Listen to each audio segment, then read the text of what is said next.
नमस्कार, जनप्रवाद सुपरफास्ट में आपका स्वागत है। मैं हूं हेमेंद्र सिंह। एक नजर डालते हैं आज की सुर्खियों पर। कोरोना महामारी के बीच आज से संसद के मानसून सत्र की शुरुआत हो गई है। सबसे पहले लोकसभा में पूर्व राष्ट्रपति प्रणब मुखर्जी को श्रद्धांजलि दी गई। कांग्रेस नेता अधीर रंजन चौधरी ने चीन के मुद्दे पर स्थगन प्रस्ताव का नोटिस दिया। कार्रवाई में हिस्सा लेने वाले सांसदों का रविवार को कोरोना टेस्ट किया गया। जिन सांसदों की रिपोर्ट निगेटिव होगी उन्हीं को सत्र में हिस्सा लेने की इजाजत दी गई है। मानसून सत्र शुरू होने से पहले पीएम मोदी ने कहा कि संसद सत्र नियत समय पर शुरू हो रहा है, जिसमें कई महत्वपूर्ण मुद्दों पर चर्चा होगी। उन्होंने कहा कि मुझे विश्वास है कि संसद का एक स्वर में ये संदेश देगी कि वो हमारी सीमाओं की रक्षा करने वाले सैनिकों के साथ एकजुटता से खड़ी है। कोरोना को लेकर उन्होंने कहा कि जब तक दवाई नहीं तब तक कोई ढिलाई नहीं। प्रधानमंत्री मोदी ने चुनाव से पहले बिहार के युवाओं की जमकर तारीफ की। पीएम मोदी ने युवाओं की काबिलियत और क्षमता की सराहना करते हुए कहा कि बिहार के युवाओं की प्रतिभा तो पावर हाउस की तरह है। यही प्रतिभा बिहार और देश को आगे बढ़ा रही है। इसी के चलते अब बिहार उस पुराने दौर से बाहर निकल रहा है। संसद परिसर के एनेक्सी में बीएसी की हुई बैठक में कांग्रेस के नेता शामिल हुए। बैठक की अध्यक्षता निचले सदन के अध्यक्ष ओम बिरला ने की। बैठक के बाद ओम बिरला ने कहा कि सभी दलों के नेताओं के साथ चर्चा हुई। सभी दलों के नेताओं ने अपने संवैधानिक दायित्व को निभाने का संकल्प लिया है। आम जनता की अपेक्षा और आकांक्षाओं को ध्यान में रखकर सदन को चलाएंगे। केंद्रीय गृह मंत्री अमित शाह और पीएम मोदी ने देशवासियों को हिंदी दिवस 14 सितंबर की बधाई दी। उन्होंने कहा कि एक देश की पहचान उसकी सीमा और भूगोल से होती है, लेकिन उसकी सबसे बड़ी पहचान उसकी भाषा है। भारत की विभिन्न भाषाएं व बोलियां उसकी शक्ति भी है और उसकी एकता का प्रतीक भी। केंद्रीय शिक्षा मंत्रालय ने नई राष्ट्रीय शिक्षा नीति को लागू करने की तैयारियां शुरू कर दी है। इसके लिए मंत्रालय राज्यों से चर्चा करने जा रहा है। इसके अलावा सभी पक्षकारों से अलग अलग बातचीत करेगा। वहीं शिक्षा मंत्रालय 19 सितंबर को केंद्रीय विश्वविद्यालयों के कुलपतियों और केंद्रीय उच्च शैक्षणिक संस्थानों के निदेशकों से मीटिंग करेगा। भारत और चीन के बीच लद्दाख सीमा पर तनाव जारी है। इसी बीच चीन की एक और नापाक हरकत का खुलासा हुआ है। रिपोर्ट में दावा किया जा रहा है कि चीन की कुछ कंपनियों द्वारा भारत की जासूसी की जा रही है, जिसमें पीएम मोदी से लेकर राष्ट्रपति कोविंद और केंद्रीय मंत्री तक, मुख्यमंत्री से लेकर सेना के वरिष्ठ अफसरों तक की जासूसी की जा रही है। पूर्व केंद्रीय मंत्री रघुवंश प्रसाद सिंह का रविवार को दिल्ली के एम्स में निधन हो गया। उनके निधन पर राष्ट्रपति, प्रधानमंत्री समेत कई दिग्गज नेताओं ने श्रद्धांजलि दी। उनके पार्थिव शरीर को दिल्ली से पटना लाया गया, जहां CM Nitish Kumar, deputy CM Sushil Kumar और तेजस्वी यादव समेत विभिन्न दलों के नेताओं ने पुष्पांजलि अर्पित की। आज उनका राजकीय सम्मान के साथ अंतिम संस्कार किया जाएगा। एक अमेरिकी अखबार ने चौंकाने वाला खुलासा किया है। आर्टिकल के मुताबिक 15 जून को गलवान में हुई झड़प में चीन के 60 से ज्यादा सैनिकों की जान गई थी। दुर्भाग्य से चीन के राष्ट्रपति शी जिनपिंग ही भारतीय क्षेत्र में आक्रामक मूव के आर्किटेक्ट थे, लेकिन उनकी पीपुल्स लिबरेशन आर्मी इसमें फ्लॉप हो गई। पीएलए से ऐसी अपेक्षा नहीं की जा रही है। कोरोना वायरस को लेकर कांग्रेस नेता राहुल गांधी ने केंद्र सरकार पर हमला बोला है। उन्होंने कहा कि कोरोना संक्रमण के आंकड़े इस हफ्ते 50 लाख को पार कर लेंगे। राहुल ने कहा कि ये अनियोजित लॉकडाउन एक व्यक्ति के अहंकार की देन है, जिससे कोरोना देश भर में फैल गया। राहुल ने कहा कि मोदी सरकार ने कहा कि आत्मनिर्भर बनिए, यानी अपनी जान खुद ही बचा लीजिए, क्योंकि पीएम मोदी के साथ व्यस्त है। यूपी सरकार ने राज्य की पुलिस व्यवस्था में फेरबदल करते हुए 10 आईपीएस अधिकारियों का तबादला कर दिया है। गृह विभाग की ओर से जारी सूची के मुताबिक महाराजगंज के पुलिस अधीक्षक रोहित सिंह सजवान को बरेली का वरिष्ठ पुलिस अधिकारी बनाया गया है। वो शैलेश कुमार पांडे का स्थान लेंगे, जिन्हें गोंडा का पुलिस कप्तान बनाया गया है। दिल्ली सरकार ने कोरोना महामारी की वजह से करीब 5 महीने से बंद जिम और योग केंद्रों को खोलने की अनुमति दे दी है। इस संबंध में जारी आदेश में दिल्ली आपदा प्रबंधन प्राधिकरण ने कहा है कि निषिद्ध क्षेत्रों को छोड़कर शहर के बाकी इलाकों में जिम और योग केंद्र को तत्काल प्रभाव से खोलने की अनुमति दी जाती है। दिल्ली में हुए बवाल मामले में स्पेशल सेल ने यूएपीए के तहत कार्रवाई करते हुए जेएनयू के पूर्व छात्र उमर खालिद को गिरफ्तार किया है। खालिद पर आरोप है कि उसने पूर्वोत्तर दिल्ली की हिंसा में सहयोग किया था। आपको बता दें कि 2 सितंबर को उमर खालिद से दिल्ली पुलिस की अपराध शाखा के अधिकारियों ने 6 घंटे तक पूछताछ की थी, जिसमें उमर खालिद ने पूछताछ में सहयोग नहीं किया था। देश में बढ़ते भ्रष्टाचार को कम करने के लिए सुप्रीम कोर्ट में याचिका लगाई गई है, जिसमें याचिकाकर्ता ने कहा कि केंद्र और राज्य सरकारों को इसके लिए एक विशेषज्ञ कमेटी गठित करने का निर्देश दिया जाए। ये कमेटी वैश्विक भ्रष्टाचार धारणा सूचकांक में भारत की अशोभनीय रैंकिंग को सुधारने के लिए आवश्यक कदम उठाने की सलाह देगी। मुंबई की भायखाला जेल में बंद रिया और उसके भाई सोबी की जमानत को लेकर उनके वकील आज बॉम्बे हाईकोर्ट का रुख कर सकते हैं। नारकोटिक्स कंट्रोल ब्यूरो द्वारा गिरफ्तार किए जाने के बाद से निचली अदालत ने 2 बार दोनों की जमानत याचिका खारिज कर दी थी। इन दोनों के अलावा गिरफ्तार अब्दुल बासित, दीपेश सावंत और सैमुअल मिरांडा भी जमानत के लिए हाई कोर्ट का रुख कर सकते हैं। अब नेता कंगना रनौत और नौसेना अधिकारी की पिटाई को लेकर महाराष्ट्र की गठबंधन सरकार में अजीबोगरीब स्थिति पैदा हो गई है। इन दोनों मामलों को लेकर कांग्रेस के नेता असहज महसूस कर रहे हैं, लेकिन गठबंधन की मजबूरी में कुछ बोल नहीं पा रहे हैं। अब ये सुगबुगाहट शुरू हो गई है कि कहीं ये मामला महाराष्ट्र में कांग्रेस की लुटिया न डुबो दे। अभिनेत्री कंगना रनौत आज मुंबई से मनाली के लिए रवाना हो गई हैं। मुंबई से निकलने से पहले उन्होंने महाराष्ट्र के राज्यपाल भगत सिंह कोश्यारी से मुलाकात की। उन्होंने राज्यपाल से बीएमसी विवाद में न्याय दिलाने की अपील की। उन्होंने कहा कि मुझे मुंबई से जाने पर दुख हो रहा है। इस दौरान उन्हें आतंकित किया गया। भारत में कोरोना वायरस पर काबू पाना मुश्किल होता जा रहा है। देश में पिछले 24 घंटे में 92,071 नए मामले सामने आए हैं, जबकि 1136 लोगों की जान चली गई है। स्वास्थ्य मंत्रालय के ताजा आंकड़ों के अनुसार देश में अब कुल संक्रमितों की संख्या 48,46,000 के पार हो गई है। दुनिया भर में अब तक कोरोना वायरस से 2,91,80,905 लोग संक्रमित हो चुके हैं, जिनमें से 9,28,265 लोगों की जान जा चुकी है। अच्छी बात यह कि 2,10,26,766 लोग ठीक हो चुके हैं। WHO के मुताबिक बीते 24 घंटे में दुनिया भर में रिकॉर्ड 3,07,930 मामले सामने आए हैं। केंद्रीय स्वास्थ्य मंत्रालय ने कोरोना से ठीक हो चुके मरीजों के लिए एक प्रोटोकॉल जारी किया है। इसमें कहा गया है कि रोज योगासन, प्राणायाम और मेडिटेशन करें, सुबह या शाम वॉक भी करें। मंत्रालय ने कहा है कि ठीक हुए लोग दोस्तों, परिवारों को पॉजिटिविटी की बातें सुनाएं ताकि लोगों के मन में महामारी को लेकर भ्रम दूर हो सके। यूपी सरकार ने बांदा के डीएम अमित सिंह को, मऊ और कौशाम्बी के डीएम मनीष वर्मा को बेसिक शिक्षा का विशेष सचिव बनाया है।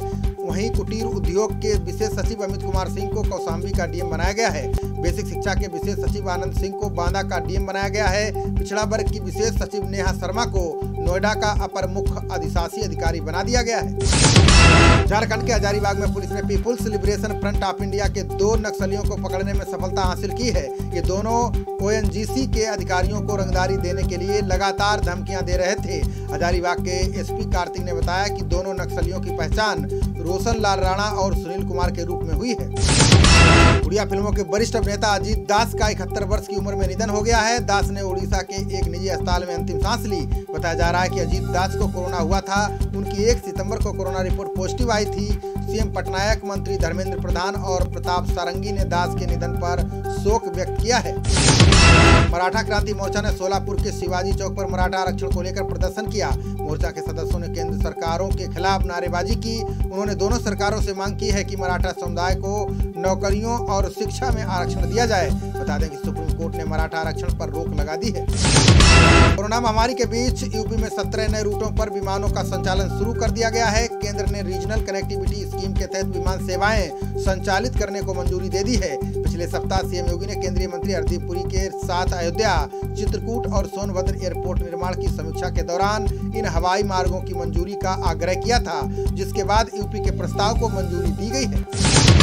केंद्र सरकार के मुख्य आर्थिक सलाहकार के वी सुब्रमण्यम ने अनलॉक और खुदरा मुद्रास्फीति पर दावा किया है। उनका कहना है कि बड़े स्तर पर अनलॉक होने से खुदरा मुद्रास्फीति नीचे आना शुरू हो गई है। उन्होंने कहा कि अब तक लॉकडाउन चल रहा था, इसके चलते सामानों की आपूर्ति नहीं हो पा रही थी। इसकी वजह से लगातार खुदरा मुद्रास्फीति बढ़ रही थी। SBI कार्ड वालों को पुनर्भुगतान योजना से जोड़ने की प्रक्रिया शुरू कर दी गई है। इसमें वो लोग शामिल हैं जो कर्ज लौटाने के लिए दिए गए समय में भुगतान नहीं कर पाए हैं। SBI कार्ड के CEO अश्विनी तिवारी ने कहा कि कार्ड का 3 महीने वाला भुगतान अब तक नहीं हुआ है, इसलिए इन्हें पुनर्भुगतान योजना से जोड़ा जा रहा है। जम्मू कश्मीर के पुलवामा में दहशतगर्दों ने सुरक्षा बलों पर हमला कर दिया है। हालांकि इसमें किसी के हताहत होने की खबर नहीं है। घटना के बाद जवानों ने पूरे इलाके को घेर कर सर्च ऑपरेशन शुरू कर दिया है। जम्मू कश्मीर पुलिस के मुताबिक सेना के एक दल पर दहशतगर्दों ने गोलाबारी शुरू कर दी थी। इसके बाद सुरक्षा बलों की जवाबी कार्रवाई में दहशतगर्द भाग खड़े हुए। पाकिस्तान ने भारतीय सुरक्षा बलों पर संघर्ष विराम तोड़ने का आरोप लगाया है। इसके बाद भारत ने अपना विरोध दर्ज कराने के लिए भारतीय उच्चायोग के एक वरिष्ठ राजनयिक को तलब किया है। पाक विदेश मंत्रालय ने कहा है कि भारतीय सुरक्षा बलों ने रात में हॉट स्प्रिंग और राख चिकरी सेक्टरों में गोलाबारी की है। इससे कई लोग हताहत हुए हैं। छत्तीसगढ़ की दंतेवाड़ा पुलिस ने 9 नक्सलियों को गिरफ्तार किया है। दंतेवाड़ा के पुलिस अधीक्षक अभिषेक पल्लव ने बताया कि मैलवाड़ा और मोकपाल जिले के बॉर्डर वाले जंगल से नक्सली दबोचे गए हैं। ये माओवादियों की यूनिट आदिवासी किसान मजदूर संगठन और जन मिलिशिया समूह के सक्रिय सदस्य हैं। उत्तराखंड कांग्रेस ने बढ़ती बेरोजगारी के खिलाफ देहरादून में धरना दिया। कांग्रेस अध्यक्ष प्रीतम सिंह की अगुवाई में कार्यकर्ताओं ने अपने हाथों में एक बैनर ले रखा था। इसमें नौकरी दो या इस्तीफा दो के नारे लिखे थे। प्रीतम सिंह ने कहा कि लॉकडाउन ने बेरोजगारी बढ़ाई है, युवा लगातार बेरोजगार हो रहे हैं, बीजेपी सरकार इन्हें नौकरी और रोजगार दे। राजस्थान की खाप पंचायतों ने बूंदी जिले में फरमान जारी किया है। ये फरमान सरकारी भूमि पर अतिक्रमण की शिकायत करने वाले पर हुआ है। 12 गांव की खाप पंचायतों ने पुलिस से शिकायत करने वाले 5 परिवारों को बहिष्कृत कर दिया है। साथ ही उनका हुक्का पानी भी बंद कर दिया गया है। इसके अलावा 51,000 रुपए का जुर्माना भी लगाया गया है। सोमवार को सेंसेक्स में 300 से अधिक अंक की तेजी आई। सेंसेक्स 39,194 अंक पर पहुंच गया है। इसी तरह निफ्टी 89 अंक बढ़कर 11,553 अंक पर पहुंच गया है। HCL टेक का शेयर सबसे अधिक करीब 5% तक बढ़ गया है। बिहार चुनाव को लेकर भाजपा प्रदेश प्रभारी देवेंद्र फडणवीस ने बयान दिया है। उन्होंने कहा कि कंगना रनौत बिहार में चुनाव प्रचार अभियान की स्टार प्रचारक नहीं होंगी। फडणवीस ने कहा कि भाजपा के पास पीएम मोदी स्वयं एक बहुत बड़े स्टार प्रचारक हैं। ऐसे में मोदी जी के रहते किसी दूसरे स्टार प्रचारक की जरूरत नहीं है। सीएम योगी ने यूपी में कोरोना के बढ़ते मामलों पर चिंता जाहिर की है। उन्होंने कहा कि ज्यादा से ज्यादा संख्या में कोरोना जांच की जाए। सीएम योगी ने अधिकारियों के साथ अनलॉक व्यवस्था की समीक्षा की। इस दौरान उन्होंने ये निर्देश दिए। योगी ने कहा कि जागरूकता के लिए पुलिस और प्रशासन मिलकर अभियान चलाएं, लोगों को मास्क पहनने के लिए जागरूक करें।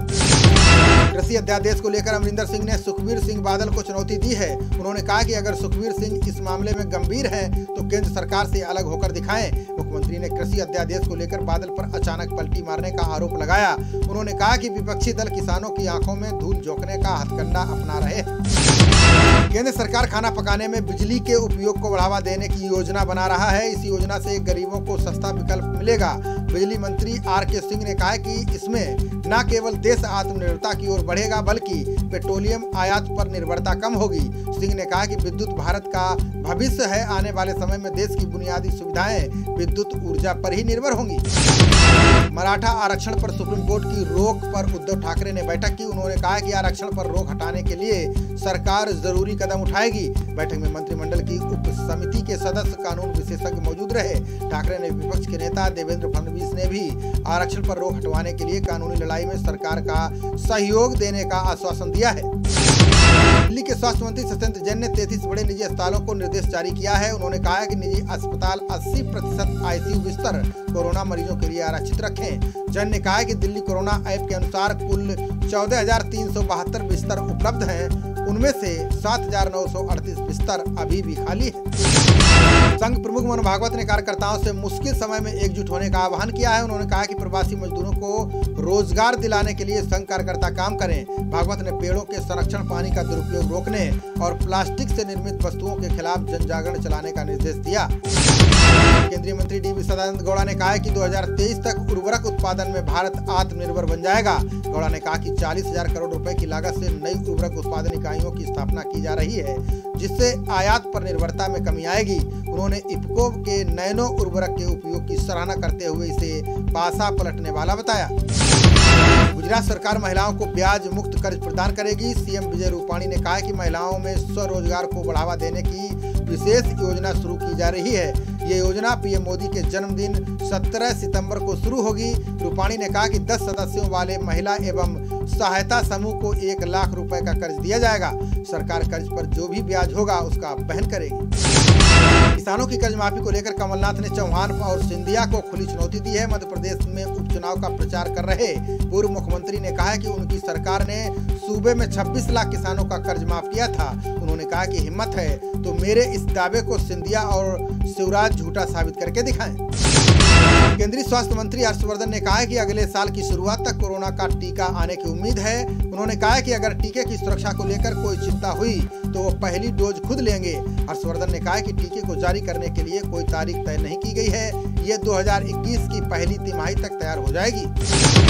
मादक पदार्थों के मामले को लेकर कर्नाटक के गृह मंत्री वसव राव ने सख्ती बरतने का निर्देश दिया है। उन्होंने कहा कि जांच करने वाली एजेंसियों को और मजबूत बनाया जाएगा। उन्होंने कहा कि मादक पदार्थ समाज के लिए खतरा है, इसे रोकने के लिए खुफिया विभाग बड़े स्तर पर शामिल होगा। 17 से 22 सितंबर तक केंद्र के खिलाफ माकपा राष्ट्रवादी प्रदर्शन करेगी। माकपा महासचिव सीताराम येचुरी ने कहा है कि पार्टी ने लोकतांत्रिक अधिकारों और नागरिक की स्वतंत्रताओं से जुड़े मुद्दे पर अभियान चलाने की योजना बनाई है। उन्होंने कहा कि इस अभियान में जरूरतमंदों को अगले 6 महीने तक हर माह 10 किलोग्राम प्रति सदस्य मुफ्त अनाज वितरण तत्काल शुरू करने की मांग की जाएगी। डीजीसीए ने विमानों में फोटो वीडियो खींचने की छूट प्रदान कर दी है। डीजीसीए ने कहा कि यात्रा के दौरान हलचल पैदा करने वाले उपकरण पर रोक रहेगी। यात्री विमान के अंदर फोटो ले सकते हैं, वीडियो बना सकते हैं, हालांकि वे ऐसे रिकॉर्डिंग उपकरणों का इस्तेमाल नहीं कर सकते हैं जिससे उड़ानों का परिचालन बाधित हो।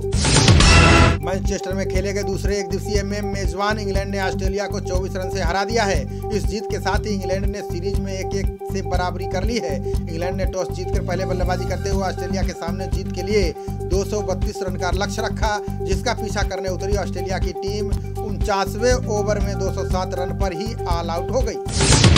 डीजीसीए ने शीर्ष परिषद की बैठक के दौरान रिटायर्ड न्यायमूर्ति दीपक वर्मा को लोकपाल पद से हटाकर रिटायर्ड न्यायमूर्ति बदर दुर्रेज अहमद को इस पद पर नियुक्त कर दिया है। आपको बता दें कि न्यायमूर्ति वर्मा हैदराबाद क्रिकेट संघ के भी लोकपाल हैं। शीर्ष परिषद का मानना है कि एक व्यक्ति 2 अलग-अलग राज्य इकाइयों में एक ही पद पर नहीं हो सकते। तेज गेंदबाज यश श्रीसंत पर आईपीएल स्पॉट फिक्सिंग मामले में लगा 7 साल का बैन खत्म हो गया है। आज से वे क्रिकेट खेलने के लिए आजाद हैं। श्रीसंत ने कहा है कि मैं अब हर तरह के आरोपों से मुक्त हो चुका हूं और अब दोबारा खेल सकता हूं। अब मैदान पर जब भी मौका मिलेगा तो हर गेंद पर बेस्ट देने की कोशिश करूंगा। खबरों का सिलसिला जारी रहेगा, देखते रहिए जनप्रभात। नमस्कार।